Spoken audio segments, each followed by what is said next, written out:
Bismillah, Assalamualaikum warahmatullahi wabarakatuh. Yang terhormat Bapak Iwan Siagian, MPD, selaku dosen pengampu mata kuliah menulis ilmiah, dan teman-teman yang saya cintai dan saya banggakan. Kami dari kelompok 1 akan mempresentasikan salah satu materi dari mata kuliah menulis ilmiah, yaitu struktur karya ilmiah. Sebelumnya, izinkan saya memperkenalkan diri saya Siti Dian Muthaharoh, dan teman-teman saya, Alifa Marwanti, Emaliani Fiarti, Nurillahi Musefi, Robertus Haryananta, dan Wawan. Definisi sebuah judul, nama yang dipakai untuk buku atau bab buku yang dapat menyeratkan secara pendek isi atau maksud buku atau bab itu. Judul serta yang dibubuhkan di ilustrasi berita judul yang merupakan inti berita dalam surat kabar yang dicetak dengan huruf besar atau tebal. Halaman buku yang terletak di bagian kanan sebelum halaman judul utama yang hanya memuat judul buku saja. Secara garis besar, karya ilmiah dibagi menjadi 3 bagian, yaitu pendahuluan, pembahasan, dan penutup. Ketiganya memiliki subbagian lain agar karya tulis bisa dipahami dari latar belakang, teori, dan metode yang digunakan beserta hasilnya. Dan struktur yang pertama dalam suatu karya ilmiah adalah pendahuluan. Pendahuluan pada karya ilmiah biasanya menuturkan tentang alasan dilakukannya sebuah penelitian, apa yang melatar belakanginya atau latar belakang masalah. Latar belakang mendeskripsikan masalah yang ada sehingga penelitian dilakukan untuk menjawabnya. Menurut M. Susilo, bagian pendahuluan ini berisi dasar dalam penelitian ilmiah yang dilakukan, masalah yang diangkat, dan mekanisme dari penyelesaian masalah tersebut. Di bagian pendahuluan juga dibahas tujuan penelitian sebagai solusi atas masalah yang terjadi. Selain itu, ada pula batasan penelitian agar topik penelitian tidak keluar jalur dan tetap pada patokannya. Assalamualaikum warahmatullahi wabarakatuh. Saya Nurillahi Musefi dengan MPM 201821500149. Di sini saya akan menjelaskan apa itu materi dan metode dalam struktur karya ilmiah. Baiklah, langsung saja kita mulai ke materi. Pengertian materi merupakan bagian inti atau pokok pembahasan sebuah karya ilmiah yang merupakan bagian paling besar dalam karya ilmiah, tergantung dari luasnya masalah yang dibahas atau jenis karya ilmiah yang ditulis. Dalam bagian pembahasan ini dapat sangat panjang dan dapat pula cukup singkat. Bagian inti atau pokok pembahasan itu memberikan kesempatan kepada penulis untuk memaparkan proses kajian atau penelitian yang dilakukan. Selanjutnya ada metode. Metode penelitian merupakan salah satu bagian pokok dari makalah laporan hasil penelitian. Dalam metode ada penelitian sosial dan penelitian eksperimen. Penelitian sosial pertelakan lokasi penelitian secara jelas dan objektif yang menjadi sangat penting karena melibatkan manusia sebagai subjek penelitian. Untuk penelitian eksperimen, dalam bidang eksakta yang perlu dipertelakan secara jelas adalah skop penelitian untuk menunjukkan wilayah generalisasi. Dan jika penulis diminta untuk merinci metode secara lengkap, penulis menguraikan sesuai dengan urutan atau kronologi pelaksanaannya dan pengoperasiannya. Bismillah, Assalamualaikum warahmatullahi wabarakatuh.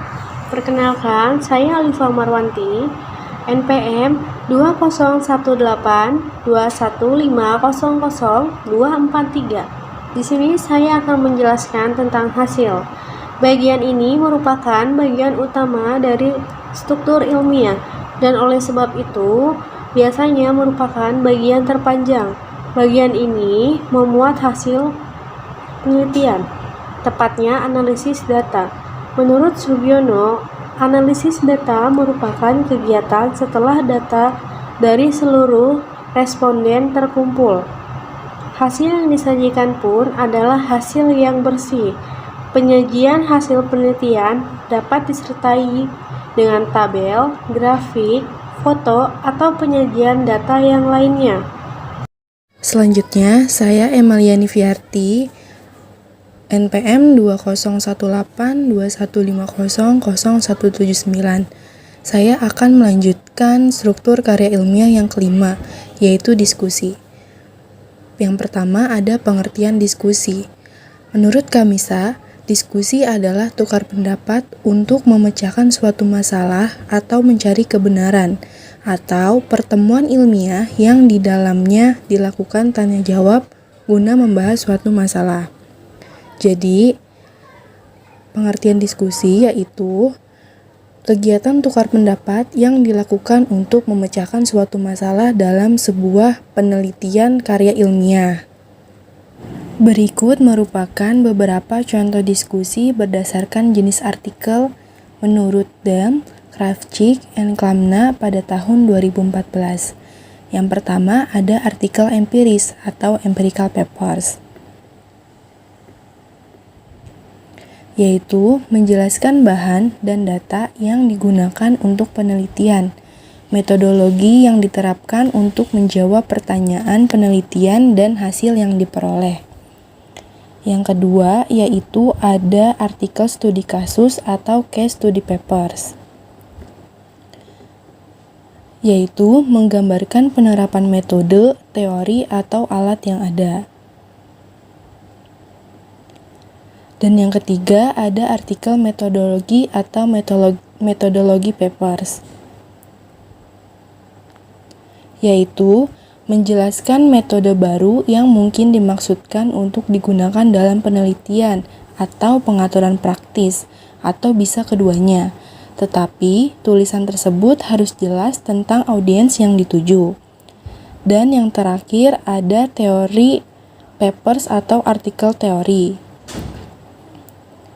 yaitu menggambarkan prinsip, konsep, atau model yang menjadi dasar kerja atau bidang empiris, pengalaman, dan metodologi. Penulis karya ilmiah teoritis diharapkan memposisikan ide-ide mereka dalam konteks luas, kerangka kerja, dan teori yang terkait. Selanjutnya yaitu pada penyempurnaan penulisan skripsi, bagian diskusi menjelaskan kesamaan dan perbedaan dengan penelitian-penelitian yang sudah dipublikasikan sebelumnya. Jadi, pada penulisan skripsi, bagian diskusi merupakan bagian yang penting, yaitu karena dapat menjelaskan kesamaan dan perbedaan antara satu karya ilmiah dan satu karya ilmiah yang lainnya.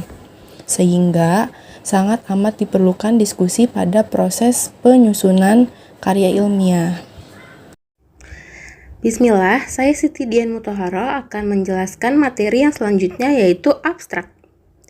Tentunya abstrak sudah tidak asing lagi di dalam karya ilmiah. Abstrak adalah penyajian yang singkat dan jelas dari sebuah dokumen yang mencantumkan tujuan, cakupan atau jangkauan, dan temuan dari suatu dokumen yang asli. Abstrak tidak boleh dirubah dari dokumen aslinya, gaya bahasa dari si pengarang sendiri. Selanjutnya adalah kegunaan abstrak.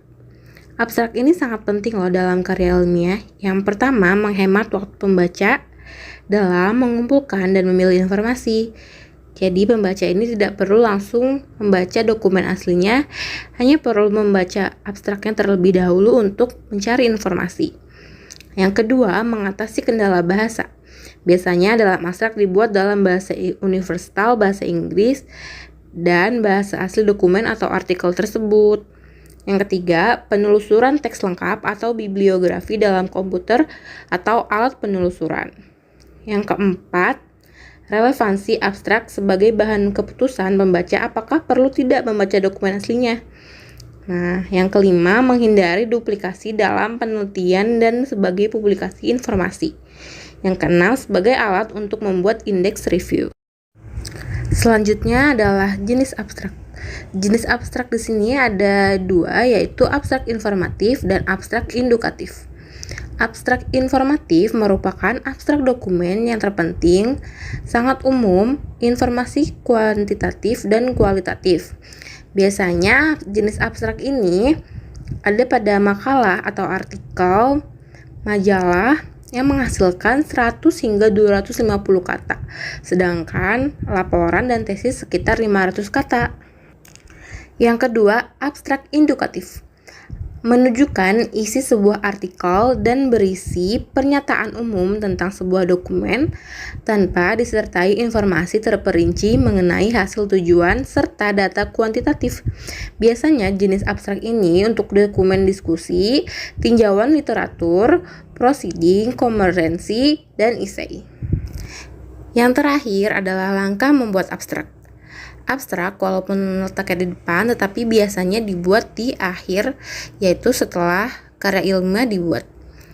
Yang pertama, membaca dokumen secara sekilas untuk mendapatkan pemahaman tentang isi dan cakupan dari dokumen tersebut.